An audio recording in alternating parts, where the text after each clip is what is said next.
ಎಲ್ರಿಗೂ ನಮಸ್ಕಾರ. ನಾನು ನಿಮ್ಮ ಪಲ್ಲವಿ ರಾಜ್. ಇವತ್ತು ನಾನು ಮಾಡ್ತಿರೋದು ಕ್ವಿಕ್ಕಾಗಿ ಬೆಳ್ಳುಳ್ಳಿ ಚಿತ್ರಾನ್ನ. ಇದು 1-2-3 ಮಿನಿಟ್ಸಲ್ಲಿ ಈಸಿಯಾಗಿ ಮಾಡ್ಬೋದು. ಒಬ್ಬರು ಇಬ್ಬರಿಗಂತೂ ತುಂಬಾ ಬೇಗ ಮಾಡ್ಕೊಬೋದು. ತುಂಬ ಟೇಸ್ಟಿಯಾಗಿರುತ್ತೆ. ಈಗ ಏನೇನು ಬೇಕಂತ ನೋಡೋಣ. ಸ್ವಲ್ಪ ಕಡಲೆಬೀಜ, ಸ್ವಲ್ಪ ಕಡಲೆಬೇಳೆ, ಹಾಗೆ ಸ್ವಲ್ಪ ತೆಂಗಿನಕಾಯಿ ತುರಿ, 2 ಮೆಣಸಿನ್ಕಾಯಿ, ಸ್ವಲ್ಪ ಕೊತ್ತಂಬರಿ, ಹಾಗೆ 2 ಬೆಳ್ಳುಳ್ಳಿ ಜಜ್ಕೋಬೇಕು, ಮತ್ತು ಸ್ವಲ್ಪ ಕರಿಬೇವು. ಈಗ ಹೇಗೆ ಮಾಡೋಣ ಅಂತ ನೋಡೋಣ. ಒಂದು ಬಾಣಲಿಗೆ ಸ್ವಲ್ಪ ಎಣ್ಣೆನೇ ಬಿಟ್ಟು ಕಾಯೋಕ್ಕೆ ಇಟ್ಟಿದ್ದೀನಿ. ಎಣ್ಣೆ ಕಾದ ನಂತರ ಸ್ವಲ್ಪ ಸಾಸಿವೆನ ಹಾಕ್ಕೋಬೇಕು. ಇವಾಗ ಸಾಸಿವೆ ಸಿಡಿತಾ ಇದೆ. ಇವಾಗ ನಾವು ಕಡಲೆ ಬೀಜ ಹಾಗೆ ಕಡಲೆಬೇಳೆನ ಹಾಕ್ಕೋತಾ ಇದ್ದೀನಿ. ಇದನ್ನು ಸ್ವಲ್ಪ ಫ್ರೈ ಮಾಡ್ಕೋಬೇಕು. ಹಸಿ ಇದ್ದರೆ ಟೇಸ್ಟ್ ಚೆನ್ನಾಗಿರಲ್ಲ. ಕಡಲೆ ಬೀಜ ಹಾಗೆ ಕಡಲೆಬೇಳೆ ಹಸಿ ಇದ್ದರೆ ಟೇಸ್ಟ್ ಚೆನ್ನಾಗಿ ಬರಲ್ಲ. ಹಾಗೆ ನೀಟಾಗಿ ಫ್ರೈ ಮಾಡ್ಕೊಳ್ಳಿ. ಇದನ್ನು ಸ್ವಲ್ಪ ಫ್ರೈ ಆದಮೇಲೆ ಹೆಚ್ಚಿಟ್ಟಿರೋ ಮೆಣಸಿನ್ಕಾಯಿನ ಹಾಕ್ಕೋತಾ ಇದ್ದೀನಿ. ಹಾಗೆ ಸ್ವಲ್ಪ ಬೆಳ್ಳುಳ್ಳಿನ ಹಾಕ್ಕೋತಾ ಇದ್ದೀನಿ, ಮತ್ತು ಕರಿಬೇವಿನ ಸೊಪ್ಪು, ಮೂರನ್ನು ಒಟ್ಟಿಗೆ ಹಾಕ್ಕೊಂಡು ಮಿಕ್ಸ್ ಮಾಡ್ಕೋತಾ ಇದ್ದೀನಿ. ಚೆನ್ನಾಗಿ ಮಿಕ್ಸ್ ಮಾಡ್ಕೋಬೇಕು. ಇದು ಸ್ವಲ್ಪ ಫ್ರೈ ಆಗಬೇಕು. ಹಾಗೆ ಯಾರೆಲ್ಲ ನನ್ನ ಚಾನಲ್ಗೆ ಸಬ್ಸ್ಕ್ರೈಬ್ ಮಾಡಿಲ್ಲ, ಸಬ್ಸ್ಕ್ರೈಬ್ ಮಾಡಿ, ಲೈಕ್ ಮತ್ತು ಶೇರ್ ಕಮೆಂಟ್ನ ಮಾಡಿ. ಈಗ ಸ್ವಲ್ಪ ಉಪ್ಪನ್ನು ಹಾಕ್ಕೋತಾ ಇದ್ದೀನಿ. ರುಚಿಗೆ ತಕ್ಕಷ್ಟು ಉಪ್ಪನ್ನ ಹಾಕ್ಕೋಬೇಕು.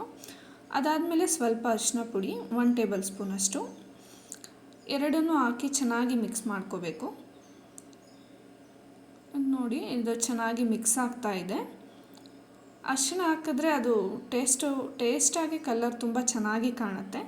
ಈ ಮಿಕ್ಸ್ ಆದಮೇಲೆ ಸ್ವಲ್ಪ ತೆಂಗಿನಕಾಯಿ ತುರಿನ ಹಾಕ್ಕೋಬೇಕು. ಇದನ್ನು ಚೆನ್ನಾಗಿ ಫ್ರೈ ಮಾಡ್ಕೋಬೇಕು. ಇವಾಗ ತುಂಬ ಚೆನ್ನಾಗಿ ಫ್ರೈ ಆಗ್ತಾ ಇದೆ.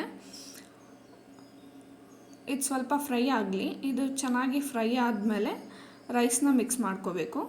ಇದು ನಾನು ಫಸ್ಟೇ ತಟ್ಟೆಗೆ ಸ್ವಲ್ಪ ಎತ್ತಿಟ್ಕೊಂಡಿದ್ದೀನಿ. ರೈಸು ಇಬ್ಬರಿಗೆ ಎಷ್ಟು ಬೇಕೋ ಅಷ್ಟು ಎತ್ತಿಟ್ಕೊಂಡು ಇವಾಗ ಚೆನ್ನಾಗಿ ಮಿಕ್ಸ್ ಮಾಡಬೇಕು. ನೋಡಿ, ನಾವು ಎಷ್ಟು ಚೆನ್ನಾಗಿ ಮಿಕ್ಸ್ ಮಾಡ್ತೀವೋ ಅಷ್ಟು ಟೇಸ್ಟಿಯಾಗಿ ಚೆನ್ನಾಗಿ ಬರುತ್ತೆ ಚಿತ್ರಾನ್ನ. ಹಾಗೆ ಈ ವಿಡಿಯೋ ನಿಮಗೆ ಇಷ್ಟ ಆದರೆ ಲೈಕ್ ಮತ್ತು ಶೇರ್ ಆಗಿ ಕಮೆಂಟ್ನ ಮಾಡಿ. ಹಾಗೆ ಯಾರೆಲ್ಲ ಚಾನಲ್ನ ಸಬ್ಸ್ಕ್ರೈಬ್ ಮಾಡಿಲ್ಲ, ಸಬ್ಸ್ಕ್ರೈಬ್ ಮಾಡ್ಕೊಂಡು ನೋಡಿ. ಈ ಟಿಫನ್ನ ಮನೇಲಿ ಇವಾಗ ಯಾರಾದರೂ ಒಬ್ಬರೇ ಇದ್ದಾಗ ಒಬ್ಬರಿಗೆ ಏನು ಟಿಫನ್ ಮಾಡೋದು ಅಂತ ಫೀಲ್ ಮಾಡ್ಕೊತಿರ್ತಾರೆ. ಆ ಟೈಮಲ್ಲಿ ಇದನ್ನು ಮಾಡಿಕೊಂಡ್ರೆ ತುಂಬ ಚೆನ್ನಾಗಿರುತ್ತೆ, ಟೇಸ್ಟಿಯಾಗಿ ಕೂಡ ಇರುತ್ತೆ. ಈರುಳ್ಳಿ ಇಲ್ಲದೆ ಇರೋ ಟೈಮಲ್ಲಿ, ಈರುಳ್ಳಿ ರೇಟ್ ಜಾಸ್ತಿ ಆಗಿರೋ ಟೈಮಲ್ಲಿ ಚಿತ್ರಾನ್ನ ಬೇಕಂತ ಅನಿಸಿದ್ರೆ ಈ ಥರ ಮಾಡ್ಕೊಳ್ಳಿ, ತುಂಬ ಚೆನ್ನಾಗಿರುತ್ತೆ. ಈ ಥರ ತುಂಬ ಚೆನ್ನಾಗಿ ಮಿಕ್ಸ್ ಮಾಡ್ಕೊಳ್ಳಿ. ತುಂಬ ಚೆನ್ನಾಗಿ ಮಿಕ್ಸ್ ಮಾಡಿಕೊಂಡು ಸರ್ವ್ ಮಾಡಿಕೊಂಡ್ರೆ ಚಿತ್ರಾನ್ನ ರೆಡಿ. ಇವಾಗ ನೋಡಿ, ಚೆನ್ನಾಗಿ ಮಿಕ್ಸ್ ಆಗಿದೆ. ಲಾಸ್ಟಿಗೆ ನಾನು ಸ್ವಲ್ಪ ಕೊತ್ತಂಬರಿನ ಆ್ಯಡ್ ಮಾಡ್ಕೊತಾ ಇದ್ದೀನಿ. ಇದನ್ನು ಹಾಕ್ಕೊಂಡು ಇದು ಮೇಲ್ಮೇಲೆ ಹಾಗೆ ಇದ್ದರೆ ನಮ್ಮನೇಲಿ ಸ್ವಲ್ಪ ತಿನ್ನೋದಕ್ಕೆ ಹಿಂಸೆ ಅಂತಾರೆ. ಅದಕ್ಕೆ ಇದನ್ನು ಸ್ವಲ್ಪ ಚೆನ್ನಾಗಿ ಮಿಕ್ಸ್ ಮಾಡ್ಕೊತಾ ಇದ್ದೀನಿ.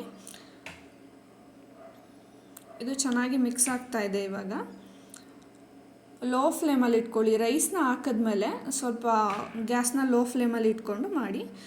ಹಾಗೆ ಯಾರೆಲ್ಲ ಈ ವಿಡಿಯೋ ನೋಡ್ತಿದ್ದೀರಾ ಎಲ್ರಿಗೂ ಥ್ಯಾಂಕ್ ಯು ಫಾರ್ ವಾಚಿಂಗ್.